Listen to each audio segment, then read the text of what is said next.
कहते हैं आप सभी। आज पढ़ेंगे हम संविधान संविधान के बारे में। हम संविधान को केवल आज पढ़ेंगे नहीं बल्कि उसे समझेंगे भी, और इस प्रकार से अपना बेस बनाएंगे ताकि हम उसे दूसरों को समझा सके। पहला सवाल हमारे मन में यही आता है, आखिरकार हमें संविधान क्यों पढ़ना चाहिए और हमें संविधान की आवश्यकता क्यों होती है। दूसरा सवाल, संविधान आखिरकार क्यों बनाया जाता है किसी भी देश के लिए। और तीसरा सवाल, भारत के संविधान का इतिहास क्या है। देखिए, संविधान को समझने के लिए सबसे पहले हमें संविधान की आवश्यकता क्यों होती है। कोई भी देश हो, उसकी एक निश्चित भौगोलिक सीमा होती है जिसके अंतर्गत वह अपनी शासन प्रणाली चलाता है, और उसके विकास के लिए, चाहे उसमें सामाजिक हो, आर्थिक हो, राजनीतिक हो इत्यादि के लिए वह कार्य करता है और उसको ही विकसित करने का पूरा प्रयास करता है। पहला सवाल हम करते हैं, हमें संविधान क्यों पढ़ना चाहिए। सबसे पहला क्वेश्चन तो आपके मन में यही होगा कि हमारे एग्जाम में आता है इसलिए हमें संविधान पढ़ना चाहिए। लेकिन संविधान केवल हमारे एग्जाम के लिए ही महत्वपूर्ण नहीं है, बल्कि यह हमारे शासन प्रणाली से भी संबंधित है। अर्थात हमारे देश की शासन व्यवस्था कैसी होगी, यह सब कुछ संविधान में लिखा हुआ है। अगर आप संविधान की परिभाषा को देखें या समझें तो संविधान वह प्रारूप है जो किसी एक भौगोलिक सीमा के अंतर्गत उसकी शासन प्रणाली जिसमें लिखित होती है। संविधान मुख्यतः लिखित भी हो सकता है और अलिखित भी हो सकता है। अर्थात उसमें जो है पीढ़ीगत पीढ़ी द्वारा जो चलाया जाता है, जैसे कि ब्रिटेन का संविधान है, उसमें वह लिखित संविधान नहीं है। लेकिन भारत का, अमेरिका का और कनाडा का संविधान जो है वह लिखित संविधान है। संविधान बनाया क्यों जाता है। संविधान इसलिए बनाया जाता है, आप अगर इतिहास के संदर्भ में देखेंगे तो पहले क्या होता था, राजशाही शासन होता था।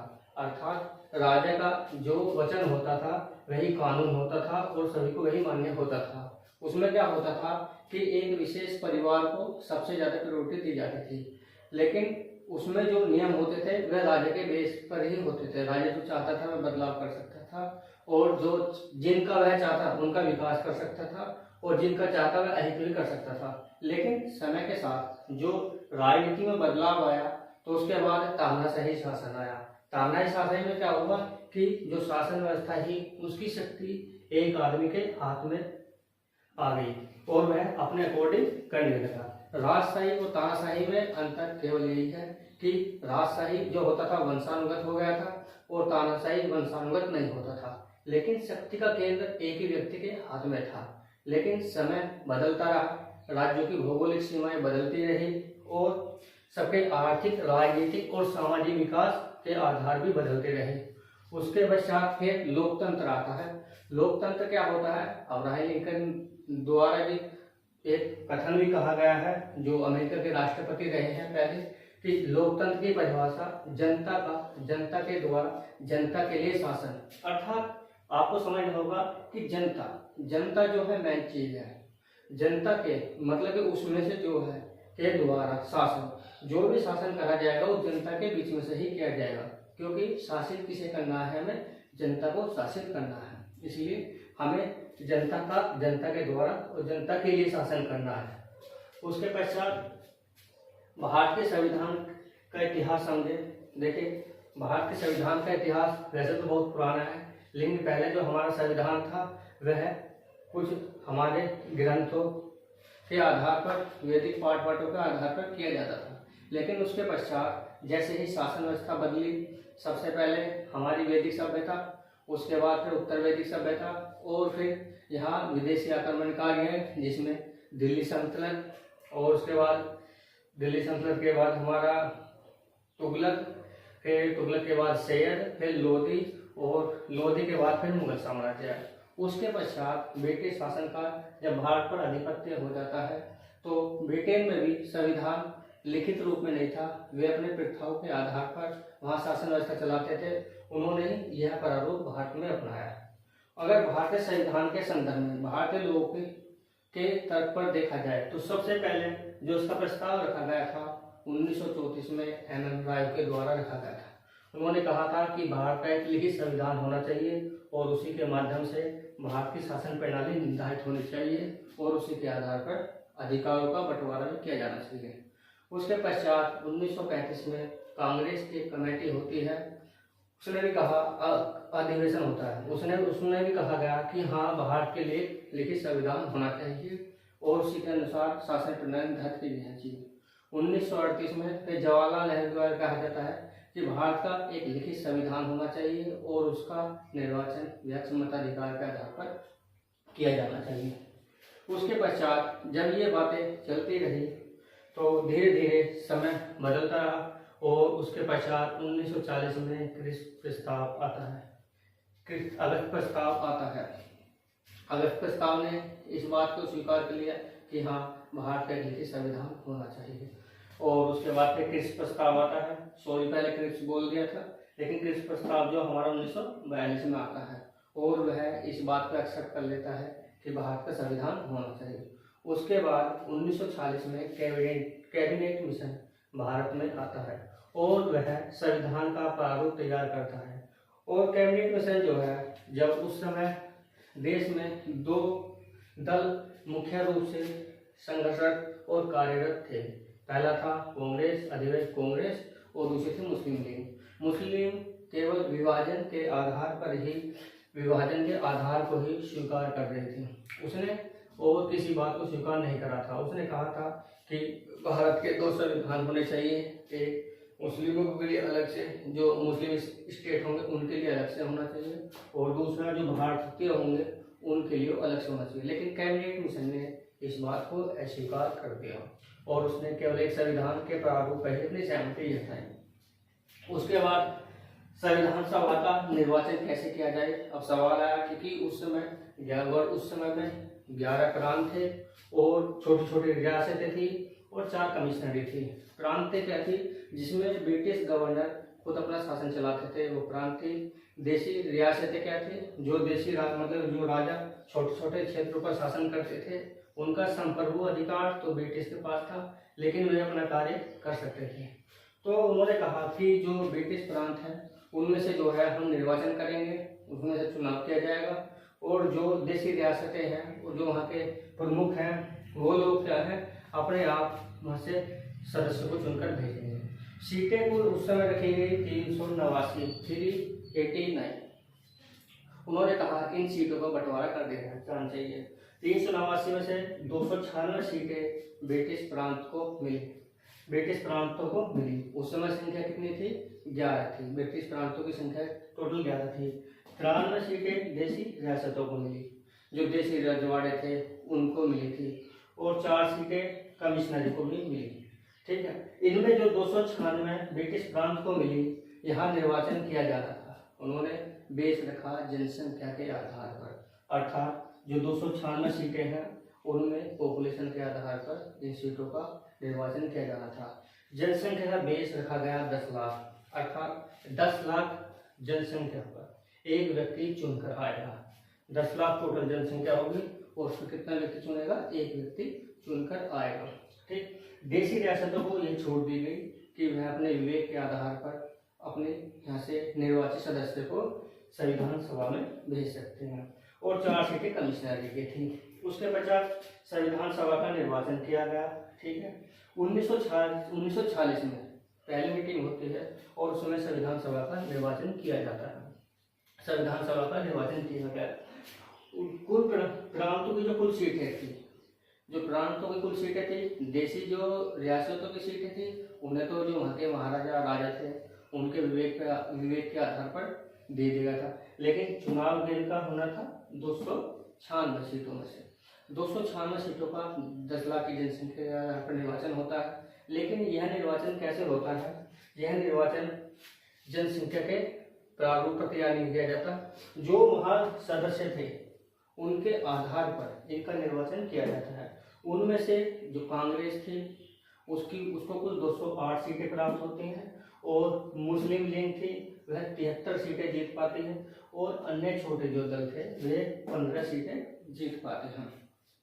चुनाव हो जाता है, संविधान सभा में सदस्य चुनकर आ गए हैं। अब उनका कार्य क्या होना है, उनका कार्य होना है भारत का संविधान बनाना। ठीक है, संविधान सभा बनाना।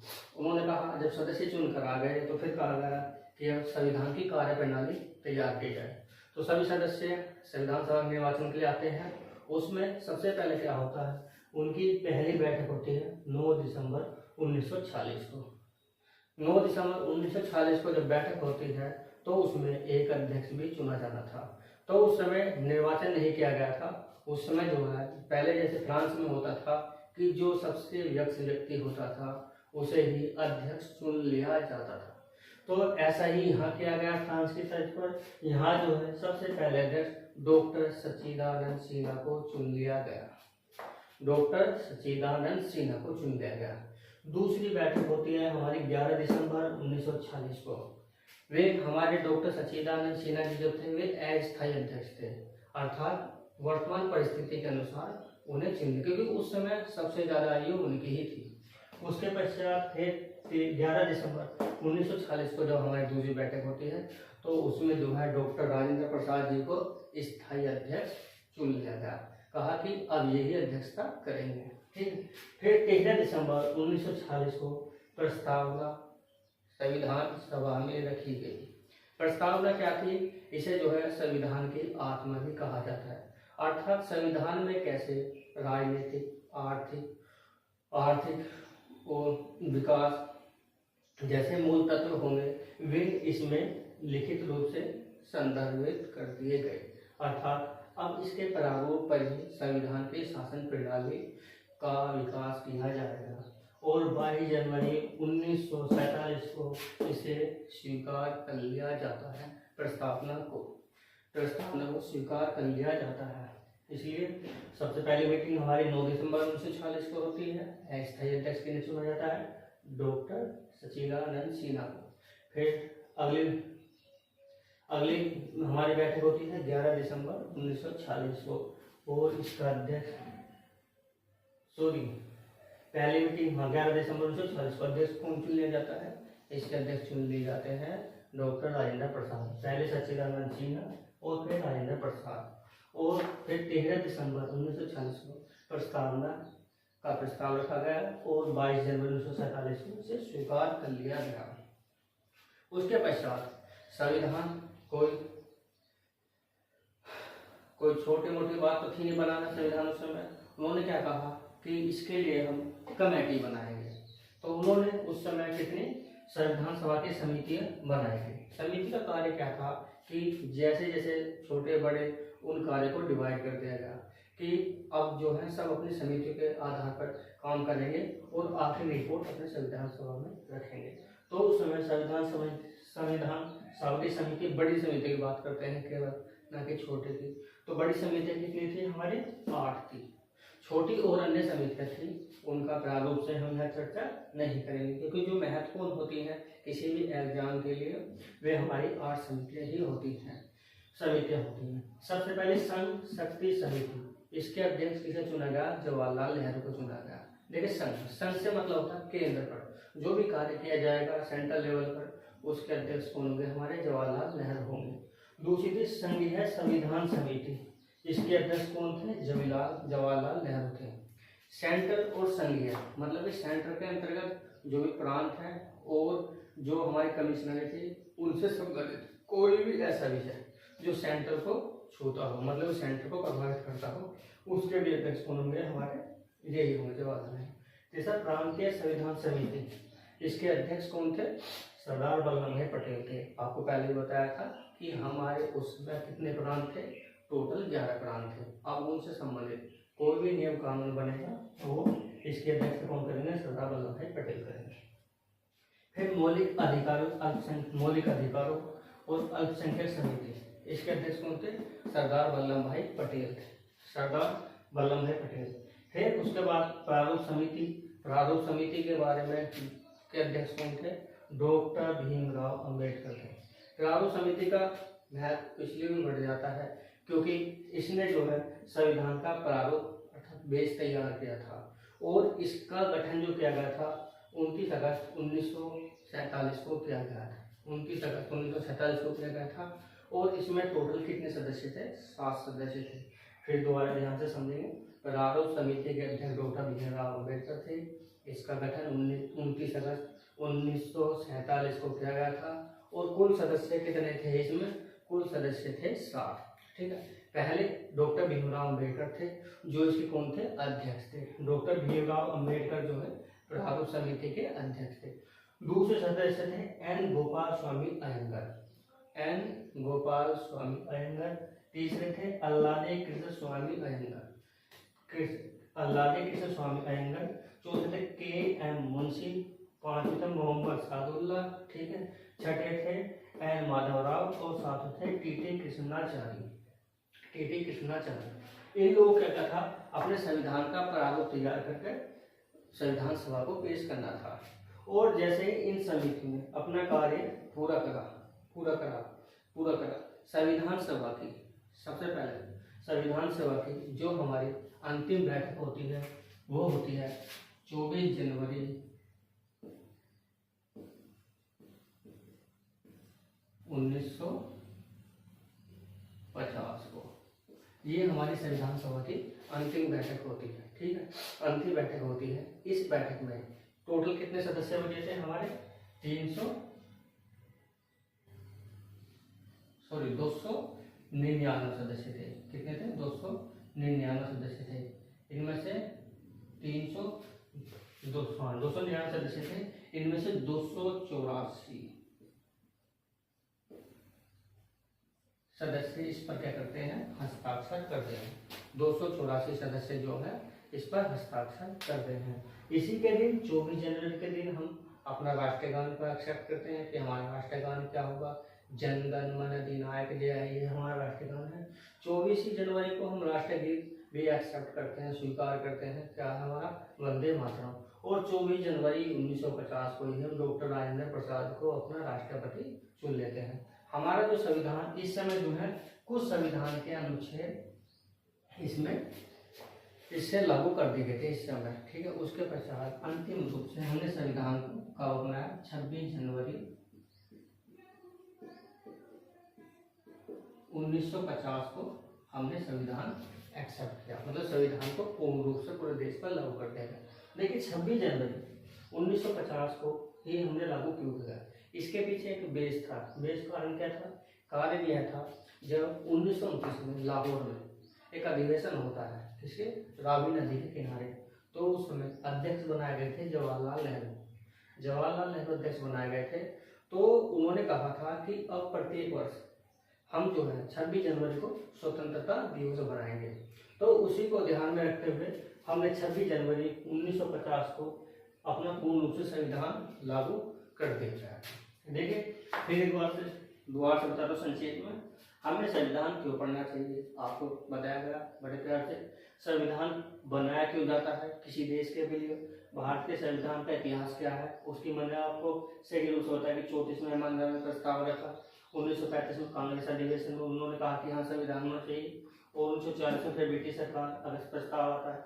1922 में कृषि मिशन आया। उसके बाद 1922 कैबिनेट मिशन के आधार पर। अगर आपको सवाल आपका क्वेश्चन आता है कि संविधान का जो है संविधान किस आधार पर तैयार किया गया था, तो वह था हमारा क्या, कैबिनेट मिशन, इसके आधार पर। और इसमें इसने 2 संविधान निर्माण की मांग को ठुकरा दिया गया था। ठीक है, फिर संविधान सभा का निर्वाचन किया गया था। निर्वाचन के लिए क्या उन्होंने बेस बनाया, जनसंख्या को बनाया गया था। उसमें फिर कुल कितनी सीटें थी, 389 थी।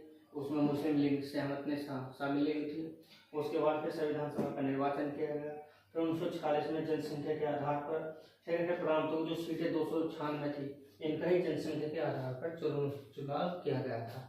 जिसमें आपने देखा होगा ये 208 सीटें कांग्रेस की हैं, फिर 73 सीटें किसकी हैं, मुस्लिम लीग की हैं, और 15 सीटें अन्य सदस्यों ने चुनी। और उसके बाद फिर चुनने के बाद फिर ये कहाँ जाते हैं, संविधान सभा में जाते हैं। उनकी पहली बैठक 9 दिसंबर को होती है, दूसरी 11 दिसंबर को होती है, और 13 दिसंबर को हम प्रस्ताव को एक्सेप्ट कर लेते हैं। उसके पश्चात कुछ समितियों का गठन भी किया जाता है, कुछ समितियों का गठन भी किया जाता है। उन समितियों के गठन किया जाता है, उनकी संख्या कितनी थी, 8 थी, जो आपको बताएगा। और इनमें सबसे महत्वपूर्ण कौन सी समिति बैठाई, प्रारूप समिति थी। ठीक है, जिसके अध्यक्ष कौन थे, डॉक्टर भीमराव अम्बेडकर। इस प्रकार से हमारे संविधान की कार्य प्रणाली बनी और तैयार किया गया और उसे लागू किया गया, जो कि वर्तमान समय तक चल रहा है। ठीक है, अगर आप वर्तमान संक्षेप में देखेंगे, थोड़ा सा और विस्तार से बता दिया जाए जिस समय संविधान लागू किया गया था तो उस समय संविधान में टोटल 395 अनुच्छेद थे और 8 अनुसूचियां थी और 22 भाग थे। अनुच्छेद मतलब कि एक क्रमवार से जो भी नियम कानून बनाए गए हैं उसकी चर्चा की गई है।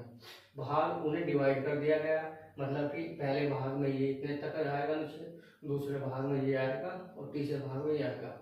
अनुसूचियां वे थी जो हमारे ऐसे क्षेत्र हैं जिनके लिए हमें विशेष रूप से कानून बनाना पड़े, कानून बनाने की आवश्यकता थी, उनके लिए हमने अनुसूचियां बनाई 8 अनुसूचियां बनाई। लेकिन वर्तमान समय में 395 अनुच्छेद है, टोटल अनुच्छेद 395 है, लेकिन उनके कै ख और उसका क्लोज 1 क्लोज 2 इत्यादि जोड़ कर उनकी संख्या बढ़ गई है। भाग टोटल 22 है और अनुसूचियां जो है हमारी 12 हो गई है। क्योंकि देखिए अगर आप भारत का और समझा गया डिटेल से, ये तो सब आपने देख लिया होगा।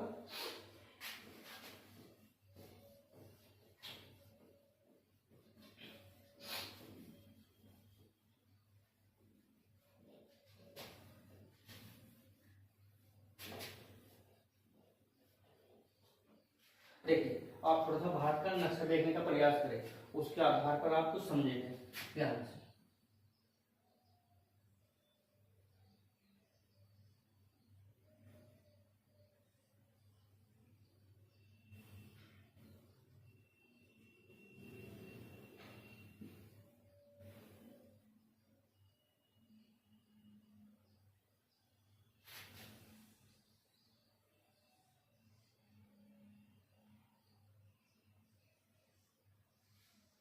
देखिए ये क्या है, हमारा भारत है, ठीक है, भारत का मैप है, ठीक है। भारत में वर्तमान समय कितने राज्य हैं? 28 राज्य हैं, ठीक है, और 8 ही केंद्र शासित प्रदेश हैं, ठीक है। कोई भी राज्य हो उसमें मुख्यतः क्या होती है? उसकी राजनीतिक व्यवस्था पहली, दूसरी होती है आर्थिक व्यवस्था और तीसरी होती है सामाजिक व्यवस्था, चौथी होती है सांस्कृतिक।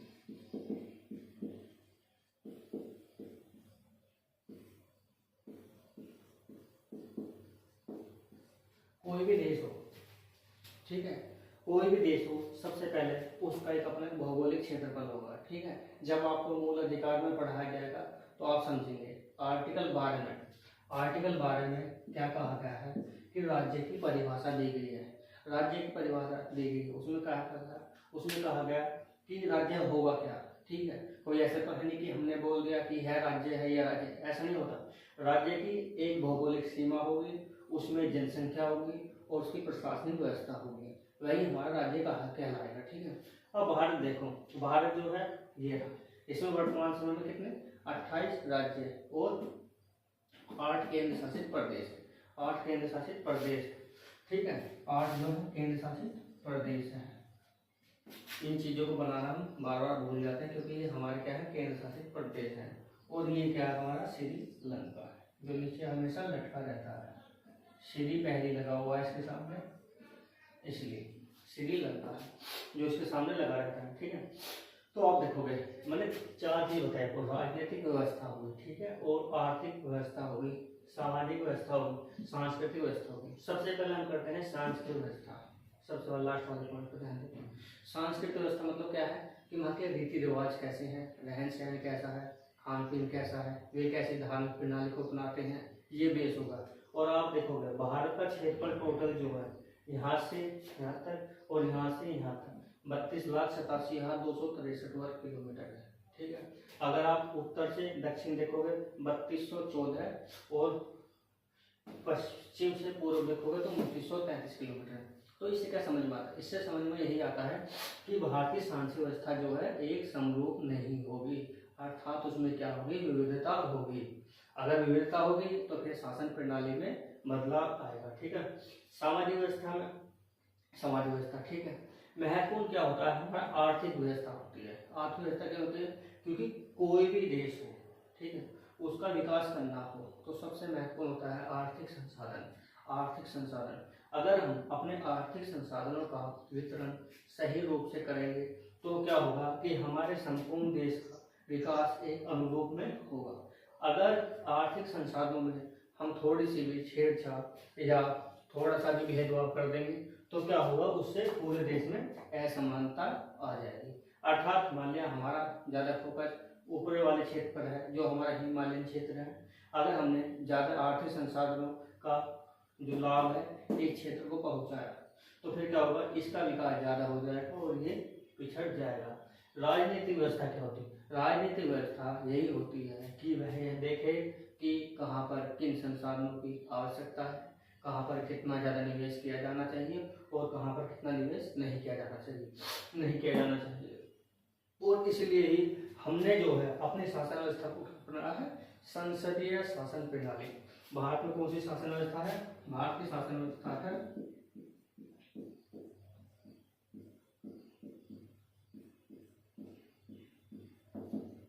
संसदीय शासन प्रणाली। संसदीय शासन प्रणाली को हमने अपनाया है, अर्थात जो भी पूरे देश के लिए नियम कानून बनेंगे वो हमारी संसद बनाएगी। और संसद का गठन कैसे किया जाएगा? जो हमारी निर्वाचित विधानसभा होगी, अर्थात निर्वाचित विधानसभा होगी, वे लोग चुनकर आएंगे और वे नियम कानून बनवाएंगे। जैसे कि आपने देखा होगा कि भारत में जो है दो, एक तो लोकसभा है, सेंट्रल लेवल पर देखेंगे लोकसभा, और दूसरी है राज्यसभा। इनमें जो सबसे ज्यादा महत्वपूर्ण है लोकसभा है। देखिए लोकसभा, ठीक है, एक नाम और इसका निम्न सदन में क्या देते हैं हम इसको, ठीक है, और निचला सदन भी बोल देते हैं लोकसभा का जो निर्वाचन होगा वो जनप्रतिनिधित्व अधिनियम के आधार पर होगा। जनप्रतिनिधि मतलब कि जनता का जो प्रतिनिधित्व करेगा वह लोकसभा में जाएगा, ठीक है, लोकसभा में चुनकर जाएगा। अब मान लीजिए भारत को जो है हमने लोकसभा क्षेत्रों में बांटा हुआ है। कुल सीटों की बात करेंगे टोटल तो 550 सीटें हैं लगभग, लेकिन वर्तमान समय 543 है जो चुनकर सदस्य आए हैं हमारे, ठीक है। मान लीजिए एक सदस्य जम्मू कश्मीर से निकल कर आया, एक सदस्य हमारा उत्तर प्रदेश से आया, और एक सदस्य निर्वाचित होकर तमिलनाडु से आया, और एक सदस्य हमारा गुजरात से आता है। देखिए अब ये अपने क्षेत्र से आए हैं, अर्थात इनके लिए यह एरिया क्या है, लोकल है। अगर इनके लिए यह एरिया लोकल है तो ये लोग जो है अपने यहाँ की समस्या बताएंगे कि हमारे यहाँ किन किन चीज़ों की कमी है और क्या क्या चीज़ हमारे यहाँ पहुँचाने चाहिए। जैसे कि हमारे यहाँ सड़कों की कमी है, परिवहन की कमी है, या फिर उद्योगों की कमी है, ठीक है, या फिर कुटीर उद्योग को प्रोत्साहन देना चाहिए, एग्रीकल्चर लैंड पर ज़्यादा फोकस किया जाना चाहिए, पोर्ट पर ज़्यादा खर्च किया जाना चाहिए इत्यादि। ये आएंगे और अपनी समस्या बताएंगे। उसी के आधार पर संसद जो है हमारे नियम बनाएगी और वहाँ के संसाधनों को वितरण करेगी। इसलिए पूरे देश में संसदीय शासन प्रणाली अपने अनुसार संसदीय शासन प्रणाली के आधार पर ही नियम कानून बनाए जाते हैं। देखिए दोस्तों, यह हमारी पहली क्लास थी। अगर आपको समझ में आया ही होगा क्योंकि आपको समझाया इस आधार पर गया है, और हम आगे इन क्लासों को और पूरा करेंगे। आपसे यही अपेक्षा की जाती है कि आप केवल इन्हें रटने पर फोकस ना करें, इन्हें समझने पर भी फोकस करें, क्योंकि यह केवल आपके एग्जाम के लिए महत्वपूर्ण नहीं है संविधान, यह आपके जीवन से सीधा जुड़ा हुआ है। अर्थात जो आपके जीवन में परिवर्तन, जो बदलाव, जो विकास संबंधी नीतियाँ लागू की जाएंगी वो सब यहीं से बनकर तैयार होती हैं। इसलिए इसे केवल एग्जाम उद्देश्य से ना समझें, बल्कि इसे अपने जीवन के स्तर पर भी समझें, ठीक है। मान लीजिए आपको एग्जाम भी नहीं देना है, लेकिन फिर भी आपको ये चीज़ समझ में आनी चाहिए कि हमारे संविधान का कैसे निर्माण किया गया, कैसे बनाया गया, और उसे कैसे लागू किया जाता है, और उसमें कैसे कैसे कार्य किए जाते हैं। इसलिए आपसे ये अपेक्षा की जाती है कि आप लोग इसे अच्छे से रिवीजन करें और हमारी आने वाली क्लास का इंतजार करें। हम आपको जरूर अगली क्लास में इससे अगला चैप्टर पढ़ाएंगे और प्रयास करेंगे कि आपकी समझ में आ जाए, ना कि केवल आपको ऐसे पढ़ाकर चले जाएं, क्योंकि आपने इसमें भी समय दिया है और आप कहीं और भी समय देंगे। मान लीजिए अगर आप आधा घंटा अपना रील देखने में निकालते हैं, उसमें होता कुछ नहीं है, केवल आप मनोरंजन के चक्कर में रह जाते हैं। लेकिन अगर आपकी समझ में ये आता है तो आपकी नॉलेज बढ़ेगी। अब जब नॉलेज बढ़ेगी तो मान बढ़ेगा, मान बढ़ेगा तो प्रतिष्ठा बढ़ेगी। इसलिए अच्छा हुआ कि अपने समय का सदुपयोग करें और हमसे जुड़े रहें। हमारे चैनल को सब्सक्राइब कर लें। ये आपका अपना परिवार है, आपके लिए ही वीडियो तैयार की जा रही है और इसमें किसी भी प्रकार से कोई भी कभी नहीं छोड़ी जाएगी। और इन वीडियो के माध्यम से ये अपेक्षा की जाती है कि जो बच्चे कोचिंगों की फीस जमा नहीं कर पाते हैं या फिर पेड कोर्स नहीं खरीद पाते हैं, उनके लिए हम कुछ अपनी तरफ से कर सकें, ताकि वे भी अपना एग्जाम पास करें। चाहे सामान्य नॉलेज के लिए ही एक्सेप्ट करें, लेकिन उनके लिए कुछ किया जाना चाहिए।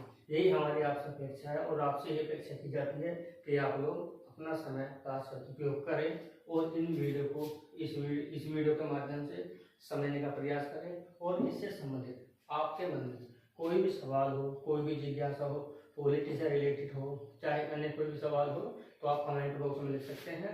हम आपको उत्तर अवश्य देंगे। धन्यवाद।